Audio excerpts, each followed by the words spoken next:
Olá, bom dia a todos, que o Senhor nos abençoe no seu grande, bondoso e infinito amor. Vamos estudar a lição de número 3, 19 de julho de 2020. Diante do caos iminente, Deus nos concede o escape. Diante de quê? Caos iminente. O que acontecerá? Deus nos concede escape. Texto áureo: tu falarás tudo o que eu te mandar, e Arão teu irmão falará a Faraó que deixe os filhos de Israel da sua terra. Êxodo 7, versículo 2. Então fique Moisés, eu vou usar você vai falar, mas o orador vai ser o seu irmão, o intérprete seu vai ser o seu irmão. Verdade aplicada: o Senhor Deus é poderoso para levar adiante os propósitos para com seu povo. Deus é poderoso para quê? Levar adiante os propósitos para o seu povo. Então, resumindo, nós temos um Deus de propósitos. E o nosso texto de referência está em Êxodo 14, verso 22 até o 26. Nossos objetivos: mostrar o cuidado de Deus na crise, ressaltar que Deus vê o nosso sofrimento e esclarecer que Deus tem a sua hora de agir. Eu sou o presbítero Edivaldo, membro da Assembleia de Deus, Ministério de Madureira, em Barra do Piraí, estado do Rio de Janeiro. Deus abençoe aí aos ouvintes aí da palavra de Deus. Motivo de oração: ore para que o Senhor continue levantando homens como Moisés. Aí vem aqui a parte 1, o tópico da parte 1. O cuidado de Deus na crise. Observe aqui, período de transição. Vamos meditar um pouquinho. Período de transição no capítulo 50 de Gênesis, quando morre José. Mas José, antes de morrer, ele falou que ele ia morrer, mas que as promessas de Deus iam continuar. Então podemos dizer que finalizou ali a época de prosperidade e deu-se início a uma época de tirania e de escravidão. Assume um outro faraó. O faraó do tempo de José não era o mesmo faraó da época de Moisés. Era outro faraó quem estava governando aquele período ali.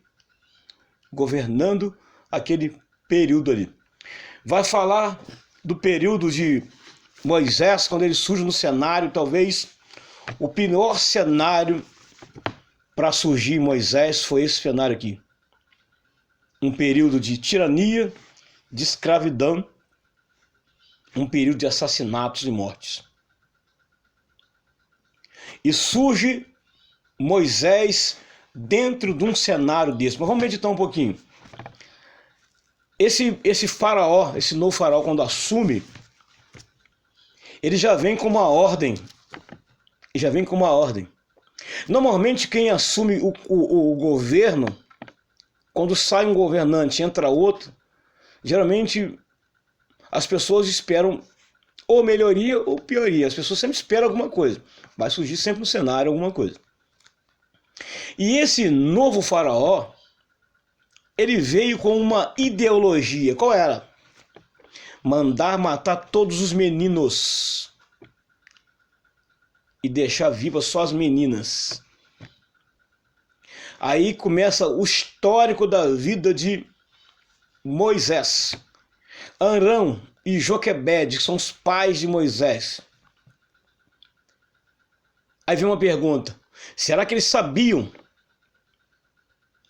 desse tratado que esse novo faraó fez? Eu creio que sim. Senão eles não iam lançar o menino no rio Nilo para descer num cesto de junco. Então eles sabiam.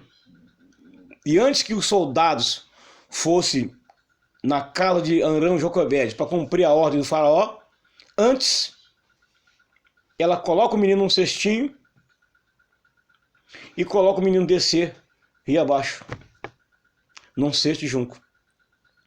E a sua irmãzinha desce logo a seguir, vai acompanhando para ver o que ia acontecer logo em sequência. E foi providência divina que Joquebede fizesse aquilo com Moisés. E foi providência divina as filhas de Faraó estarem naquele local e naquela hora. Ei, Deus sempre prepara pessoas para estar em determinados locais e hora para dar escape, para dar livramento.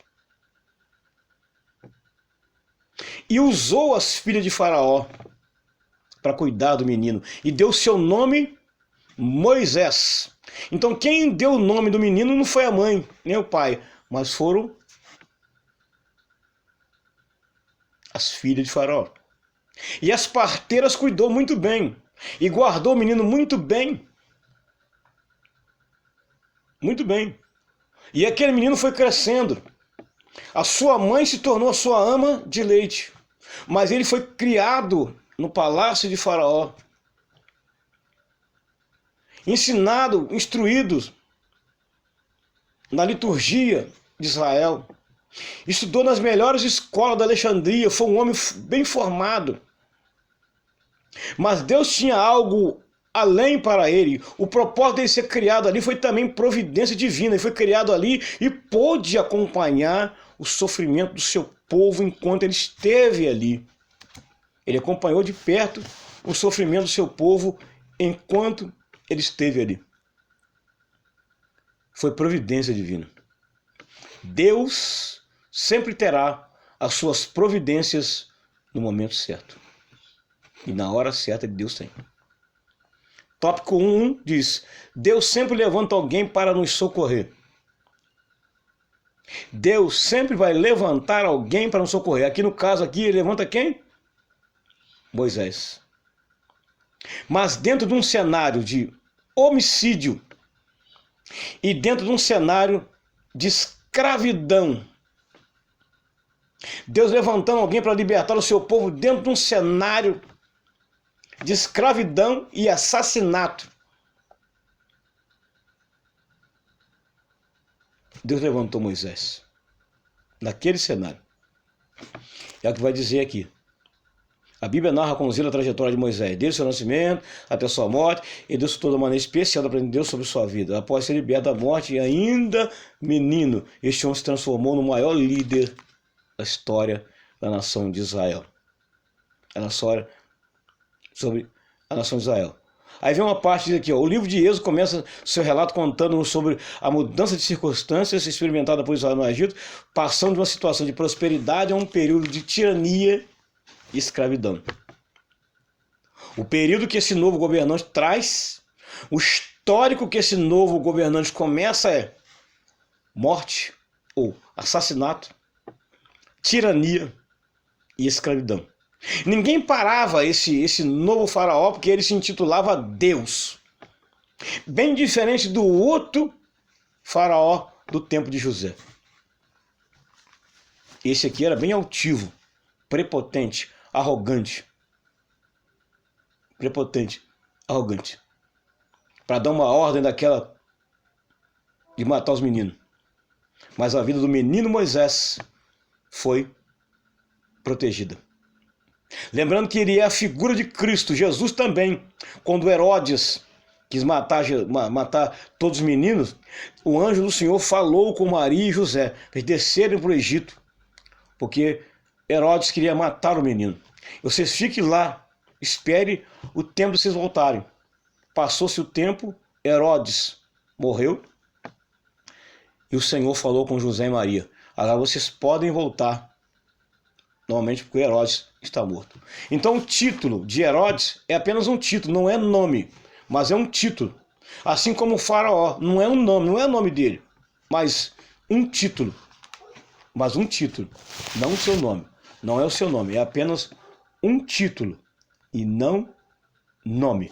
Não é nome, apenas um título. A parte 1:2 vai dizer: chega de sofrimento. Durante a escravidão, o povo hebreu perdeu sua liberdade de adoração ao Deus de Israel. Durante a escravidão, o povo perdeu o quê? Liberdade de adoração. Ponto de reflexão. Cuidado com a escravidão. Ou cuidado com a escravidão, para que você não perca o direito de adoração a Deus. Nada nem ninguém pode fazer você perder o direito de adoração a Deus. Não perca o seu direito de adoração. É seu direito. Não deixa nada te oprimir. Você perder esse direito. E também há um ponto de reflexão aqui na lição. Há dois tipos de adoração no Egito: politeísta e monoteísta. Pregador, mas o que é monoteísta? Vou te explicar. A crença no único Deus. E o que é politeísta? A crença em vários deuses. Crença em vários deuses. E aí nós temos um faraó politeísta, se intitulando Deus naquela terra. Deus naquela terra. Apesar de todas as dificuldades que os hebreus passaram no Egito, o Senhor não se esqueceu da aliança. Tem uma coisa que Deus não se esquece, é de aliança que ele fez com o seu povo. Deus jamais se esquece de alianças que ele fez com o seu povo. Deus sempre preserva e cumpre aquilo que ele fala. É por isso que a palavra de Deus diz que Deus não é homem para que minta, e nem filho do homem para que se arrependa. Então Deus havia cumprido a promessa que Deus fez com os antepassados de Moisés. Deus também mantém essa mesma promessa. Ah, mas pode demorar a promessa? Espere. Você não sabe quanto tempo vai demorar? Espere.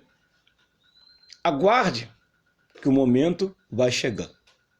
Deus não se esqueceu. Diante dessa situação toda, Deus levanta quem? Moisés. O nome Moisés significa salvo das águas ou tirado das águas. Deus levanta Moisés para essa missão tão nobre, missão tão nobre, tirar o seu povo dali. Por isso que surgiu nesse cenário. Agora, uma certeza que nós temos que ter e passar para os irmãos: Deus sempre vai nos enviar o socorro. Sempre vai nos enviar socorro. Parte 1:3. Um fio de esperança.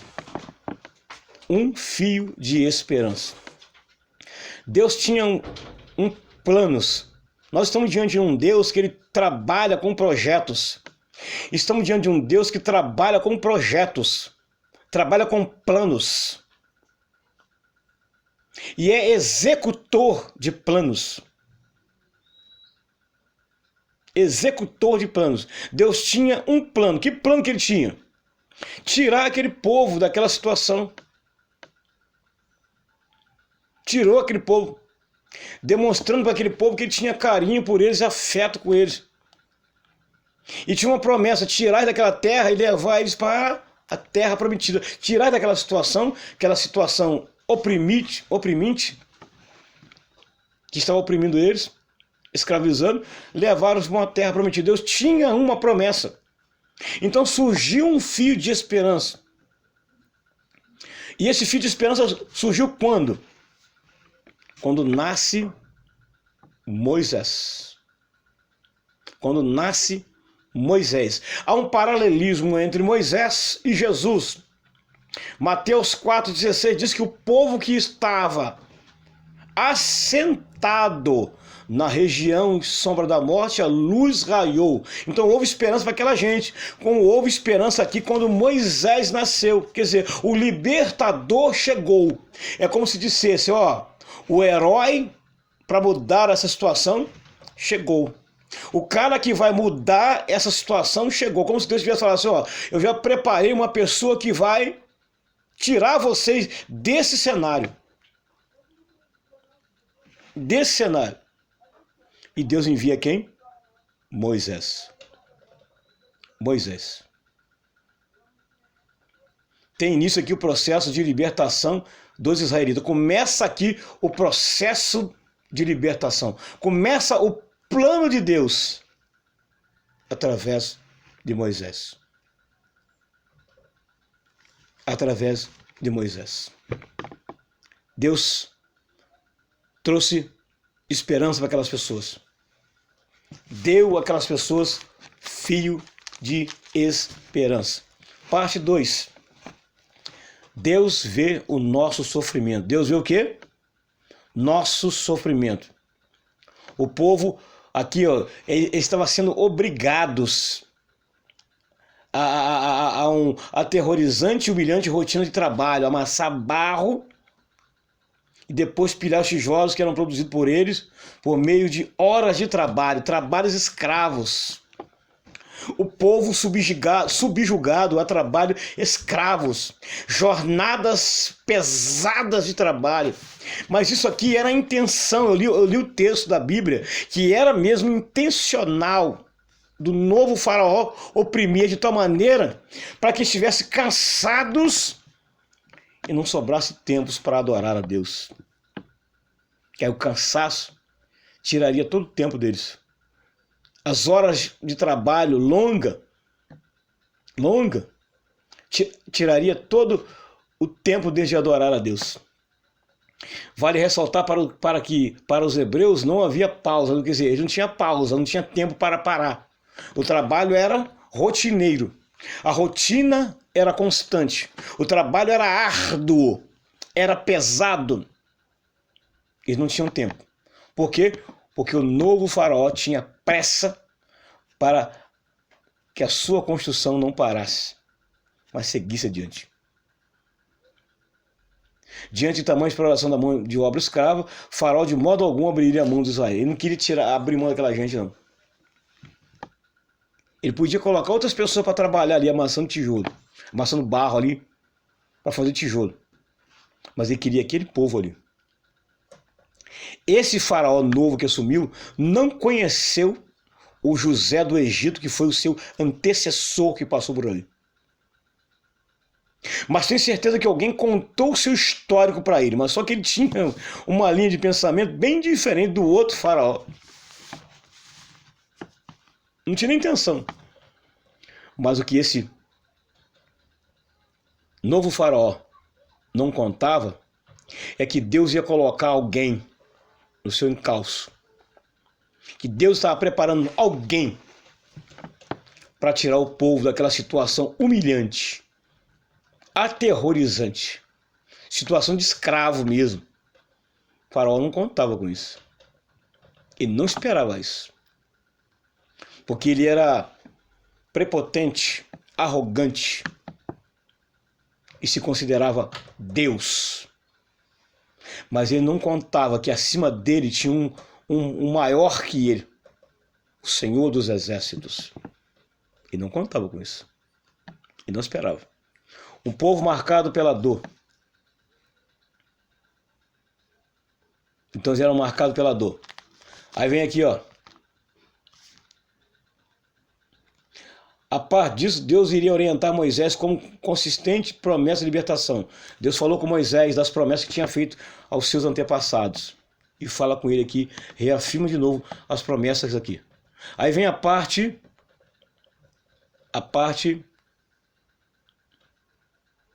3:2:2. Prepare-se para viver o que o Senhor quer que você viva. Você está preparado para aquilo que Deus vai fazer? Prepare-se para aquilo que o Senhor quer que você viva. Ah, mas Senhor, o cenário aqui de escravidão, trabalho de horas longas. Mesmo assim, se prepare para aquilo que o Senhor quer que você viva. Diante da recusa de Faraó, era hora de Deus mostrar quem de fato governava.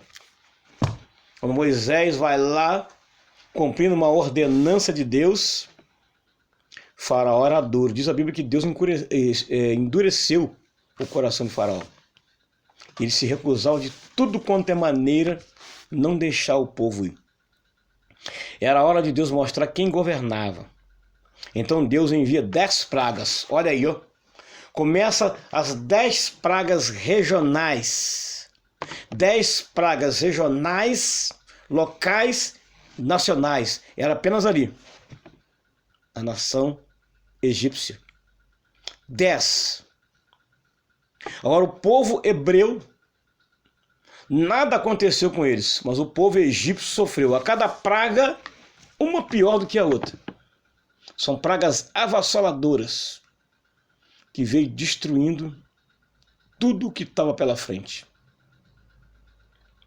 E mesmo assim, Faraó tinha o seu coração endurecido. Mesmo assim, o seu coração estava endurecido. Diante dessa coisa toda, Deus diz para ele, ó, deixa aí o meu povo.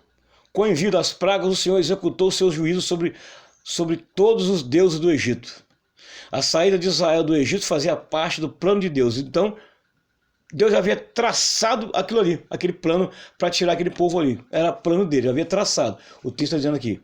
Ele conhece nossos talentos e dons. Ele sabe que somos apenas uma pessoa única com identidade específica, que temos algo particular para cumprir. Diante disso, ele traça um plano que dará sentido para tudo em nossas vidas.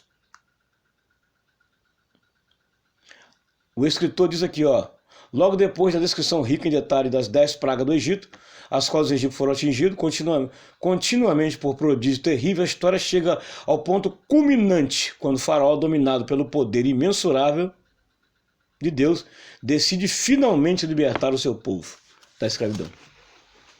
As pragas iam só apertando, mas a hora que a praga bateu mesmo, que feriu alguém da casa de Faraó, aí foi fatal. A morte de todos os primogênitos. O anjo da morte ia descer no Egito. Mas o Senhor falou com Moisés, Moisés, a casa que tiver a marca do sangue nas ombreiras, nos umbrais da porta, essa casa não será atingida pelas pragas. Pelo anjo da morte não vai passar nela. E quando o anjo da morte desceu, talvez foi a pior noite para os israelitas, para o povo egípcio. Foi a pior noite, a morte dos primogênitos. E matando, entrou até na família de Faraó, matando seu filho. A dor era cruel. Diante dessa praga aí da morte dos primogênitos, então Faraó tomou a decisão de deixar o povo ir. Deixar o povo ir. Deixar o povo ir.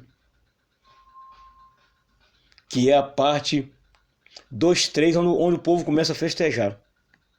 Hora de festejar. Em um momento de tanta aflição e dor, Deus diz ao povo para se preparar para realizar uma grande festa.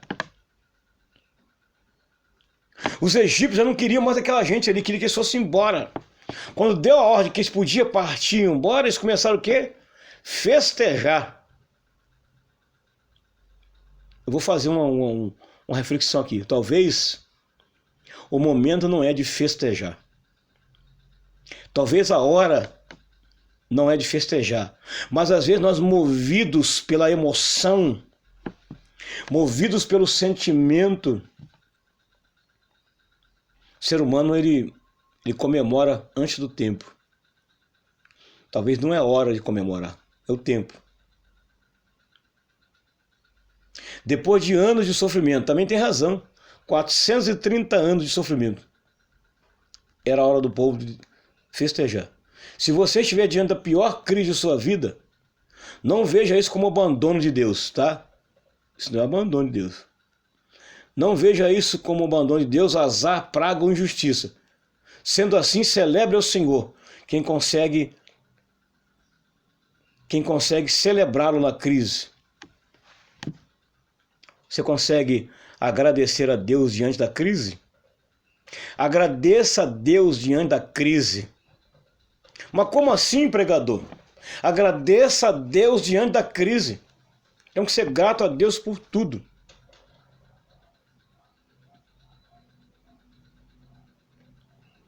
Aí o escritor fala aqui, ó, assim a epopeia da libertação milagrosa do Egito chegou ao fim depois de 430 anos de permanência. O povo hebreu partiu apressadamente na mesma noite. Quando foi dada a ordem para eles ir embora, na mesma noite eles partiram apressadamente de Ramassés a Sucote. Eles foram. É por isso que eles comemoram a ceia, que significa libertação. É por isso que eles comemoram a ceia, a Páscoa, né? É por isso que eles comemoram a Páscoa. E para eles comemoram como se fosse libertação do Egito. Então é comemorado pelo povo judeu todos os anos a Páscoa. Nós aqui comemoramos a ceia, que representa a nossa libertação do mundo. Libertação do mundo. Aí vem a parte 3, hora de Deus agir. Agora que vinha a hora do escape. Em momentos de perigo vem o escape. O escape viria agora. O escape viria agora, ó. Após o consentimento do faraó em libertar o povo de Israel da escravidão do Egito, diante da morte dos primogênitos, os próprios egípcios começou a apressar o povo para vocês ir embora. Quer que vocês vão embora, se prepara para ir embora. Faraó, porém, voltou atrás. Olha aí, o faraó que deu uma ordem para o povo ir embora, sair do Egito, sumir da sua vista, ele dá uma contra-ordem. Ele dá uma ordem e automaticamente ele dá uma contra-ordem. Ora, o que eu medito aqui? Se você deu uma ordem para alguém, você deu uma ordem. Aí você volta atrás numa ordem que você deu, ele deu uma ordem e uma contra-ordem. Voltou atrás. Por quê? Eu tenho para mim que Faraó não ia deixar barato tudo aquilo que ele vivenciou no Egito, não. Principalmente quando feriu seu coração com algo mortal, que era a morte do seu sucessor ao trono. A morte do seu único sucessor ao trono, que ia reinar em seu lugar. Ia reinar em seu lugar. Ele tendo aquela situação, ferido mortalmente com a morte do seu primogênito, ele não se viu satisfeito. Ele partiu para um segundo plano. Perseguir e assassinar agora todo mundo. Perseguir e assassinar. Ele estava prestes a cometer mais um assassinato que ia entrar para o seu histórico. Matar todos os israelitas de uma vez por todas. E aqui ele começa a perseguição àquele povo. E o povo marchando alegre, feliz, celebrando, ainda em momento de festa, se aproxima de um pior cenário que marcou toda a história. Se aproxima do Mar Vermelho. E diante de uma situação daquela de perigo, o povo deveria falar, agora eu vou morrer. E a morte era inevitável. Mas Moisés, como líder, o papel do líder, tranquilizar as pessoas no momento de perigo. Papel do líder deve sempre passar esperança para os seus liderados. Os liderados têm o seu papel sempre acreditar que o seu líder tem algum projeto de libertação, algum projeto de escape. E Moisés, como era um homem temente a Deus, obediente a Deus, ele usou algo natural. Então nós vemos aqui algo natural com algo sobrenatural. O que era algo natural e material? A vara de Moisés. O que era algo extraordinário e sobrenatural? O poder de Deus. O poder de Deus nas mãos de algo sobrenatural. Então nós temos o poder de Deus sobre algo natural, que era a vara de Moisés, diante de um cenário onde as pessoas iam morrer, todo mundo. Era Deus entrando em ação, Deus agindo naquele exato momento. Aí vem aqui, ó, parte 3.1, a dificuldade não apaga as promessas. Quer dizer, eles iam morrer e as promessas não iam morrer. Deus ia fazer alguma coisa. Sobre a passagem do povo pelo Mar Vermelho, nitidamente a ação de Deus para com Israel. Aqui nós temos que o Senhor deseja que aprendamos a confiar nele. E é nesse cenário que Moisés transmite uma palavra de fé e esperança ao povo. É o que eu disse aqui, é o papel do líder fazer isso. É o papel do líder fazer isso aí. Talvez você esteja diante de seu mar vermelho, cercado por um exército, onde não há aparente saída. Talvez nós estamos cercados também de algumas situações que não tem saída, nem para um lado, nem para o outro. Mas aí é que o Salmo 121, ele entra em cena. Elevo meus olhos para os montes. De onde me virá o socorro? O meu socorro vem do Senhor que fez os céus e a terra. Diante desse cenário que você está aí cercado, que não tem saída, mas eu quero te dizer, há uma saída. Há uma saída. Haverá sempre uma saída. E a última parte, que é prosperidade em tempo de crise. Deus é justo após 430 anos, seu povo trabalhando dia e noite, debaixo de açoites, humilhados, escravizados, atendeu o clamor dos filhos de Israel. Deus não somente os libertaria, como também os recompensaria. Então Deus ia libertar e recompensar. Bênção dobrada. Bênção dobrada. Recompensa e libertação. Libertação e recompensa. Podemos ver a ação de Deus fazendo com que os egípcios compensasse os judeus pelo tempo de trabalho escravo no Egito. O mundo inteiro está mergulhado em um momento desafiador. A mesma situação está nesse mundo de agora. Contudo, conforme podemos ver, para o povo de Deus, depois da crise vem a bonança. Ei, fique tranquilo. Depois de toda essa crise que está aí, virá bonança. Tem bonança de Deus chegando. Tem coisas boas de Deus chegando. Tem providências de Deus chegando diante de cenários de crise.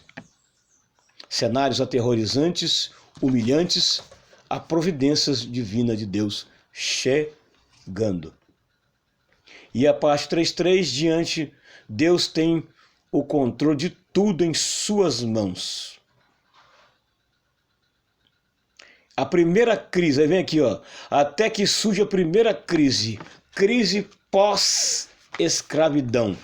Pode surgir qualquer crise. Deus muda o cenário. Deus transforma o cenário. Quando o povo de Israel começa a entrar no Mar Vermelho,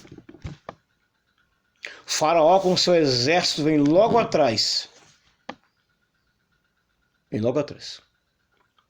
Quando o último homem ou a última pessoa atravessa o Mar Vermelho, Moisés toca nas águas. Ele toca nas águas no momento em que o povo egípcio entra no mar.